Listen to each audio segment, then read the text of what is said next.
என் அன்பு சகோதர சகோதரிகளே, ஆண்டவர் உங்களை திக்கற்றவர்களாக விடவே மாட்டார். நான் திக்கற்றவனாயிருக்கிறேன், திக்கற்றவளாயிருக்கிறேன். எனக்கு உதவி செய்ய யாராலும் முடியவில்லை. எவ்வளோ பேர் இருக்கிறார்கள், உதவி செய்ய முயற்சி செய்கிறார்கள், முடியலையே. தனிமையில் வாடுகிறேன். என் ஆவி தனிமையில் இருக்கிறது.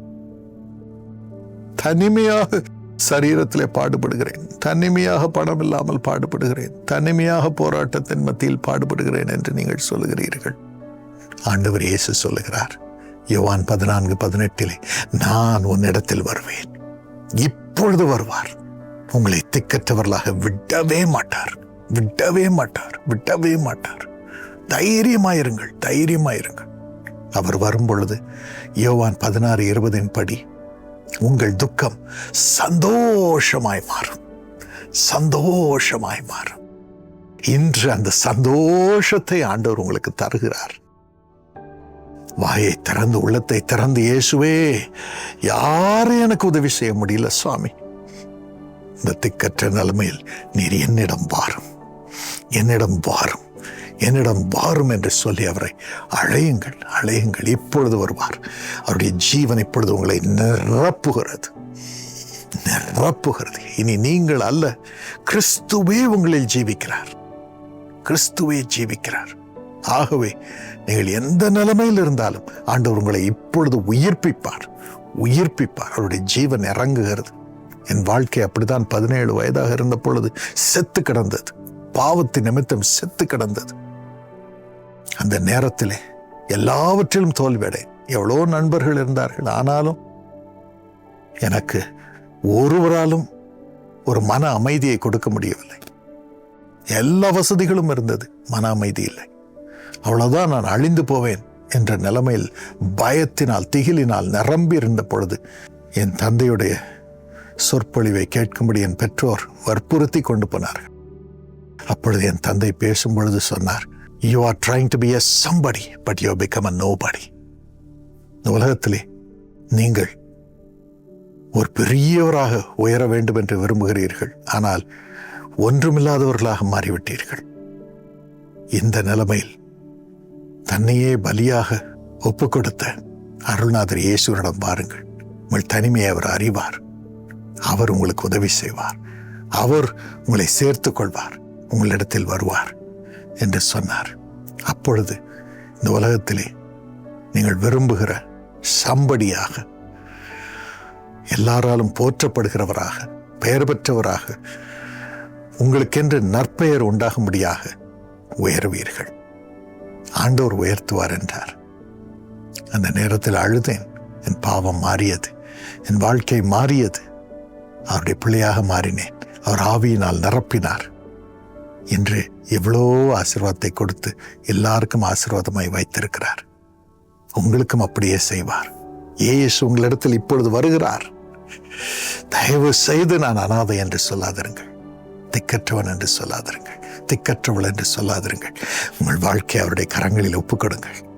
உங்களை அனைத்து இப்பொழுது முத்தமிடுகிறார். எந்த நிலைமையில் இருந்தாலும் உங்களுக்கு உதவி செய்வார். எதெல்லாம் இந்த தனிமையை உண்டாக்குகிறது, அனாதை நிலைமைக்கு நம்மை கொண்டு வந்து விடுகிறது. மக்கள் மீது இருக்கும் பயம், பயம், பயம். அவர் என்னை அழித்து விடுவாரோ, அவர் என் மேல கோபமா இருக்கிறார், என் வாழ்க்கையை அழிச்சிருவார்.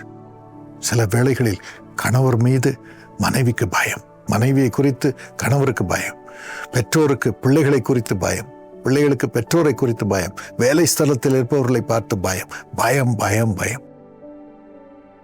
சில பிள்ளைகள் ஸ்கூலுக்கே போக மாட்டேன், டீச்சர் அவர்களை பார்த்து பயம், மனுஷ பயம். இன்னும் மனிதர்களுக்கு விரோதமாக பாவம் செய்யும் பொழுது அவர்களை குறித்து பயம். சட்டத்தை கையாளுகிறவர்களுக்கு சட்டத்தின் அதிகாரம் இருக்கிறபடினால் அவர்களை குறித்து பயம், திகில். இந்த பயம் மனிதர்களை கொல்லுகிறது. அப்படித்தான் யோவான் 20:19 இயேசுவின் சீஷரும் பயந்து கொண்டிருந்தார்கள். ஆசாரியர்கள் எங்களை கொன்று விடுவார்களோ, கொன்று விடுவார்களோ, இயேசு இல்லை, அவர் மரித்து போய்விட்டார் என்று அவர்கள் கலங்கி கொண்டிருந்தார்கள். அப்பொழுது மூடப்பட்ட கதவு மத்தியிலே இயேசு தோன்றினார். இயேசு தோன்றினார், உயிருள்ளவராக தோன்றினார், மரித்தோரில் இருந்து எழும்பினவராக தோன்றினார், மரணத்தை வென்றவராக தோன்றினார். அவர் சொன்னார், என் பிள்ளைகளே, உங்களுக்கு சமாதானத்தை கொடுக்கிறேன், சமாதானத்தை கொடுக்கிறேன். அவள் காயங்களை எல்லாம் காட்டினார், அவள் காயங்களை எல்லாம் ஆற்றினார், பயத்தை நீக்கினார். ஆண்டவர் சொன்னார், இனி நீங்கள் போய் மற்றவர்களுடைய பயங்களை நீக்குவீர்கள், என்னை சுமந்து கொண்டு போவீர்கள், என் ஆவியை சுமந்து கொண்டு போவீர்கள், யாருடைய பாவங்களையும் மன்னிப்பீர்கள், அவர்களுக்கு நம்பிக்கை வரும் என்றார். அப்படியே உங்களையும் ஆண்டவர் என்று மாற்ற விரும்புகிறார். பயத்தில் இருந்து உங்களை எழுப்பி இயேசுவை உயிருள்ளவராக அனுபவித்து அவரை சுமக்கிறவர்களாக இப்பொழுது ஆண்டவர் உங்களை மறுரூபப்படுத்துகிறார். மற்றவர்களுக்கு ஆசீர்வாதமாய் பாக்கியத்தை கொண்டு வருகிறவர்களாய் உங்களை வைத்திருக்கிறார். ஆகவே அந்த வாழ்க்கைக்குள் பிரவேசியுங்கள். மனுஷருக்கு பயப்படாதிருங்கள், மனுஷரை ஆசீர்வதிக்கிறவர்களாக இன்று மாறும்படியாக இயேசுவிடம் உங்கள் வாழ்க்கையை ஒப்புக்கொடுங்கள். அது நிமித்தம் ஆண்டவர் உங்களை உயர்த்துவார், எல்லாரும் உங்களை நேசிப்பார்கள். அந்த அன்பினால் இந்த உலகத்திலே முழு வெற்றியும் அடைவீர்கள். அதோடு கூட மகதலேனா மரியாள் செத்துப்போன இயேசுவின் சரீரத்திற்காக அழுதாள். அவர் சரீரத்தை காணல, யாரோ எடுத்துட்டாங்க என்று அழுதாள். அப்பொழுது இயேசு தோன்றினார். அவர் சொன்னார், மரியாளே, இதோ உயிருள்ளவராக நான் உனக்கு இருக்கிறேன். நீ அனாதை இல்லை அம்மா, நீ அனாதை இல்லை, என்னை நம்பி வந்தாய், உன்னை அனாதையாக விடமாட்டேன். அவளுக்கு எவ்வளோ சந்தோஷம். போதகரே என்று சொல்லி அவரை வழிபட்டார். அதன் பிறகு ஆண்டவர் அநேகருக்கு ஆசீர்வாதமாக, அவருடைய ஊழியர்களுக்கு ஆசீர்வாதமாக வைத்தார். உங்களையும் அப்படியே உயர்த்துவார். எல்லாம் செத்து போச்சு, உடல் செத்து போச்சு, பணம் இல்லை, வாழ்க்கை செத்து போச்சு, குடும்பம் செத்து போச்சுன்னு கவலைப்படுறீங்களா? என்று உங்களை ஆண்டவர் உயிர்ப்பிப்பார். உங்கள் குடும்ப வாழ்க்கையை உயிர்ப்பிப்பார். உயிர்ப்பித்து உங்கள் தனிமையின் நிலைமையை அவர் நீக்குவார். Surely God will provide everything for you. உங்கள் வாழ்க்கை மலரும்படி என்று ஆசீர்வதிப்பார், உங்களை செழிக்கச் செய்வார். தைரியமாக இருங்கள். பிள்ளைகள் வாழ்வையும் ஆண்டவர் உயிர்ப்பிப்பார், உங்கள் பிள்ளைகளை ஆசீர்வதிப்பார். Thank you Jesus. அப்பா ஸ்தோத்திரம். அப்படியே குடும்பத்திலே சரீரத்திலே இல்லாதவைகளை இருக்கிறவைகளாக மாற்றும். இயேசுவின் நாமத்தில் அத்தனையும் உயிரோடு எழும்பட்டும் சுவாமி, எழும்பட்டும். ஒன்றும் செத்து போனதாக இருக்கக்கூடாது. அவர்கள் படிப்பு எழும்பட்டும், வேலை எழும்பட்டும், குடும்ப வாழ்க்கை எழும்பட்டும், சமுதாய வாழ்க்கை எழும்பட்டும், அவர்கள் அந்தஸ்து எழும்பட்டும், வேலை எழும்பட்டும், ஆசீர்வாத மழை இறங்கட்டும் இயேசுவின் நாமத்தில். அவர்களை அநாதை ஸ்தானத்திலிருந்து எழுப்பி எல்லாருக்கும் முன்பாக செழிப்போடு வாழும்படி அருள் புரியும், ஆசீர்வதியும். இந்த அருளை நீ தருவதற்காக நன்றி சுவாமி, நன்றி. இன்னும் அவருடைய சீடர்கள் பாருங்கள், உணவில்லாமல் தவித்த பொழுது யோவான் 21:1 நீங்கள் வாசிக்கிறது போல இயேசு அவர்களுக்கு தோன்றினார். அவர்களுக்கு எங்கு உணவு கிடைக்கும் என்று சொல்லி அந்த இடத்திலே வலையை போடும்படி சொன்னார். 153 பெரிய மீன்கள் கிடைக்கும்படி செய்தார். அவரே சமைத்து கொடுத்தார். அவர்களை ஆறுதல் படுத்தினார், அவர்களுக்கு ஆகாரம் கொடுத்தார். அவருடைய ஊழியர்களாக நீங்கள் இருந்தாலும் அவர் உங்களுக்கு மீன் தருவார், ஆவிக்குரிய மீன்களை தருவார். அதே போல நீங்கள் சாப்பாடு பெறும்படியாக உங்களையும் போஷிப்பார், உங்க குடும்பத்தையும் நிரப்புவார். ஒரு குறையும் வராது. உங்களை அனாதைகளாக விடமாட்டார், காசு இல்லாமல் தவிக்கும்படி விடமாட்டார், சாப்பாடு இல்லாமல் தவிக்கும்படி விடமாட்டார், வீடு இல்லாமல் தவிக்கும்படி விடமாட்டார். சொல்லுகிறார், நான் உன்னை திக்கற்றவனாக விட்டேன், உன்னிடத்தில் வருவேன். இப்பொழுது அந்த ஆசீர்வாதம் உங்கள் மீது இறங்குகிறது. அவரை நோக்கி பார்ப்போமா? இயேசுப்பா, உம்முடைய கரங்களில் தன் வாழ்க்கையை ஒப்புக் கொடுக்கும் அந்த பிள்ளைகளை இப்பொழுது அணைத்துக் கொள்ளும்.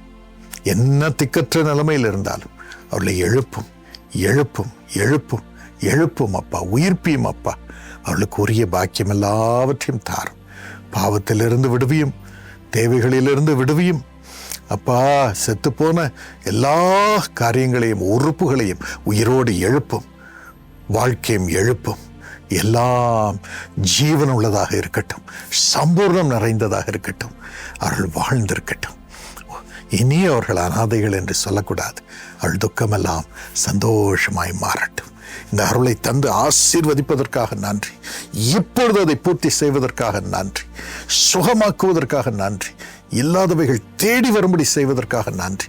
வேலை, குழந்தை, அந்தஸ்து, படிப்பிலே உயர்வு, பணம், கனம் எல்லாம் தேடி வரும்படி நீ செய்வதற்காக நன்றி.